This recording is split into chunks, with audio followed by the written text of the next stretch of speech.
Samajwadi party तीसरे number पे रहेगी। भ्रम में मत रहिएगा। जो पिछला लोकसभा विधानसभा के चुनाव है उसी का आंकड़ा निकाल लेना, आपको पता लग जाएगा कि चुनाव कहां है। अभी भाई जोड़ के बता रहे थे, हम तो इस प्रयास में है कि जो हमारे साथियों की इच्छा है कि डॉक्टर अरविंद राजभर चुनाव जीत के जाएं, तो पूर्वांचल में मोदी जी के बाद सबसे ज्यादा वोट से कोई जीते तो डॉक्टर अरविंद राजभर चुनाव जीत करके जाए। हम इसलिए परेशान, चुनाव की जीत तो उसी दिन पक्की हो गई जिस दिन डॉक्टर अरविंद को टिकट मिल गया। जिस दिन डॉक्टर अरविंद को टिकट मिल गया, आपने देखा अभी प्रत्याशी आए, वो चीज मुझे याद आ गई जब मैं बैठा मंच पे बैठा था और कांशीराम जी की बात को मैं सोच रहा था कि कांशीराम जी पंजाब से आए, शेर बाबा चीता हाथी घोड़ा ऊंट खच्चर भेड़ बकरी, एक घाट पर पानी अगर कोई पिलाया प्रदेश में तो मान्यवर कांशीराम जी ने एक घाट पे पानी पिलाया। और आज आप क्या देख रहे हैं? आज आपको दिखा होगा, मुझे कहने की जरूरत नहीं, वही विचारधारा वही लड़ाई जो बाबा साहब डॉक्टर अम्बेडकर जी, गौतम बुद्ध जी, महात्मा ज्योतिबा फुले, छत्रपति साहू जी महाराज, मान्यवर कांशीराम जी जो विचारधारा बता के गए हैं, वही विचारधारा को ओम प्रकाश राजभर आगे बढ़ाने का काम कर रहा है। और कोई काम नहीं।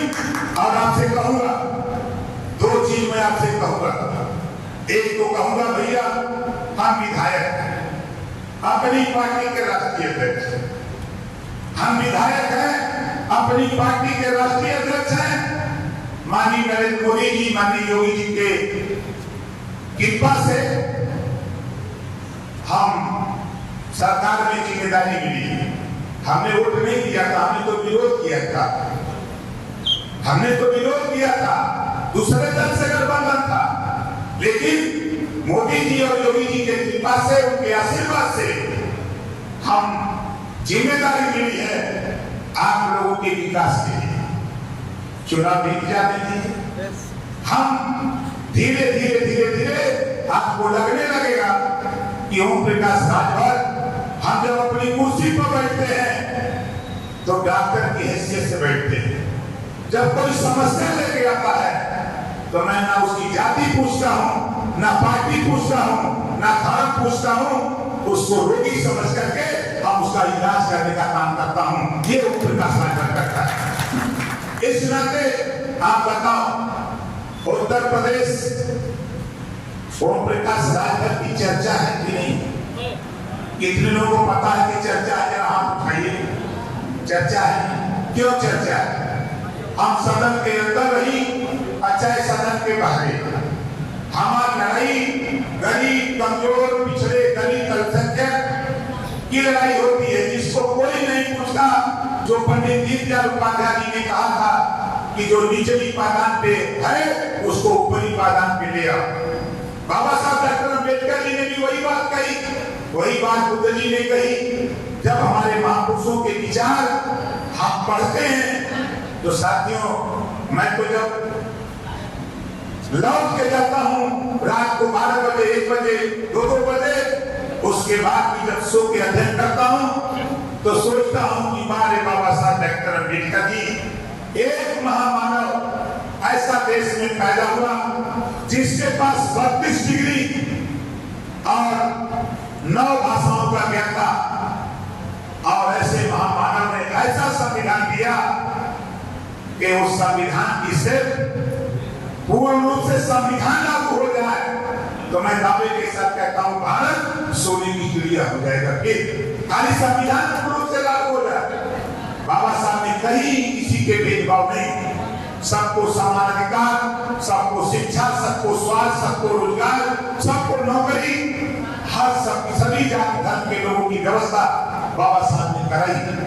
आज साथी हम तो बधाई देते हैं भाई रामानंद भाऊ जी को, जो पूर्व विधायक हैं, पार्टी के हमारे प्रदेश के नेता हैं और गोरखपुर मंडल के कोऑर्डिनेटर। हमने इनसे कहा कि आप देखो लोग हमसे दूर क्यों रहते हैं। इन्होंने कहा कि साहब हम गोरखपुर शुरू करते हैं। इन्होंने गोरखपुर में एक सम्मेलन किया। जब सम्मेलन हुआ लोग आए, लोगों ने बात सुनी, लोगों ने कहा कि नहीं भाई इस नेता के साथ रहना चाहिए। तो मैंने इनसे कहा कि आप चलो फैजाबाद एक कार्यक्रम करो। इन्होंने फैजाबाद में कार्यक्रम कराया। मैंने इनसे कहा कि चलो हम आपको ले चलते हैं एक जगह जहाँ कोई नहीं मानता। हम इनको ले गए सहारनपुर, और सहारनपुर में ले गए। मैं 4 दिन खुद वहां रुका था, और सहारनपुर में जब इन्होंने लोगों से बात शुरू किया तो आपको बता दूं 500 से 600 लोगों को जुटाकर जब हम लोगों ने बाबा साहब डॉक्टर अम्बेडकर की विचारधारा, मानव कांशीराम जी की विचारधारा और हम लोग अपनी विचारधारा जब बताया तो लोगों ने कहा कि नेताजी आप संघर्ष करो, हम आपके साथ हैं। आप वही काम कर रहे हो जो काम मानव कांशीराम जी छोड़ के चले गए। तो साथियों हम उसी मुकाम पे हैं। हम तो बहुत सीधी से जानते हैं, कोई साथी किसी को कहीं कोई दिक्कत हो गई है, आप बेहिचक हम रसरा अब 2 दिन नहीं रहेंगे। आचार संहिता खत्म होगी तो 2 दिन में 1 दिन कैबिनेट की मीटिंग होगी, 1 दिन क्षेत्र की समस्या सुनने के लिए दिन भर वहां रहना पड़ेगा। 2 दिन के बाद और शेष 5 दिन में रसड़ा बनारस यही कहूंगा। और मैं आपसे कहूंगा घोसी लोकसभा के लोगों, अगर किसी को भ्रम हो चुनाव के संबंध में हमसे बैठ के चर्चा कर लेना। 2125 बूथ है, हम बता देंगे कि कौन बूथ कौन जीतेगा, कौन बूथ कौन हारेगा। हम आपको बता देंगे, हमारे पत्रकार भाई हैं। इसी मऊ में हम खाली बवंडर फैला रहे हैं, जाते हैं 1-1 हजार 5500 400 1,500 मुसलमान भाई उठते हैं। वो कहते हैं आप नेता तो ये सही यही के बोलते बढ़ गया एक यही के देख लेवल जाए, जब उन्होंने जीतते ना हो तो लेके क्या कर रहे थे। और आप देखिएगा हमारे अपना दल के साथी मंसूरी जी यही है, जोरदार ताली बजाकर स्वागत करिए। ये महुआ के हैं, इंदारा के महुआ में बड़ा इंदारा ऐसे सैकड़ों लोग लगे और चुनाव कहीं रह नहीं गया। आप देखिएगा जब रिजल्ट आएगा, रसरा से जब गिनती होगी तो आपको बता दूं पूरे घोसी लोकसभा में सबसे ज्यादा वोट मिलेगा एनडीए गठबंधन प्रत्याशी डॉक्टर अरविंद राजभर को, तो रसरा में मिलेगा 1.5 लाख के पार। ये मैं क्यों कह रहा हूं, हम वही रहते हैं, एक बूथ जानते हैं, कौन किसको वोट दे रहा है, कहां जा रहा है। हम भी 4 गांव 5 गांव घूम के कब आते हैं, ये जाते हैं तो फिर 4-5 गांव घूमते हैं। हम पेट्रोल नहीं धराकर मधुबन गया था, 5-6 दिन वहां हमने घूमा देखा, भ्रांति लोग फैला रहे। एक सर्वे भारतीय जनता पार्टी की बड़ी टीम आई थी सर्वे करने, कल 2 घंटा हमसे डिस्कस किया। जो बात मैंने बताया उसी बात को डिटो करके दोनों चले गए। इतना बड़ा सर्वे तो हम लोग नहीं कर पाए। नेताजी आप कैसे जानते हैं? हमने कहा कि आप बाहर से आए हो भैया, हम घर में नहीं, भीतरा काका बनन का हम जानते नहीं, बाहर बात तो हम पता न लगी का बनन का। मान के लोग बड़े सर्वे थे और बड़ी ताकत लेके आए थे हमको समझाने के लिए, बताने के लिए। हमने उनके सर्वे को बता दिया, ये 15 दिन पहले का सर्वे आपका है। तब उन लोगों ने कहा कि हाँ ये सर्वे 15 दिन पहले का है, उनके 15 दिन बाद करिएगा। तो कहा नहीं अब तो बहुत बदलाव आ गया। उस समय तो दिख रहा था, लोग चर्चा कर रहे थे कि लड़ाई होगी, लेकिन अब तो घूमने पर चट्टी चौराहे पर ये पता हो गया है कि वोटर बोल रहा है कि नहीं अब लड़ाई नहीं है, अब जीतेगा तो डॉक्टर अरविंद राजभर जीतेगा, महात्मा गांधी जी की छड़ी वाला जीतेगा, और डॉक्टर अरविंद राजभर का भी चुनाव छड़ी है वो छड़ी वाला जीतेगा। हम अपने सभी साथियों से कहूंगा कि आप बेहिचक हमसे, हमारे भाई कुछ कह रहे थे, हम आपसे कहूंगा चुनाव तो खत्म होगा, आचार संहिता खत्म होगी, चुनाव के बाद हमसे जरूर मिलिएगा, किसी कोई समस्या। और एक बात आपको बता दूं, किसी साथी को दवाई के लिए पैसा चाहिए, एक काम कर लेना साथी, 18 करोड़ रुपया 7 साल में दिया गरीबों के इलाज के लिए। कोई एक दो लोगों की मदद करके बोलता है, ओम प्रकाश राय पर 18 करोड़ रुपया गरीबों के इलाज के लिए दिया। और आपसे भी कहना चाहता हूं, कोई गरीब इलाज कराना, ऑपरेशन कराना हो, 3 काम करना।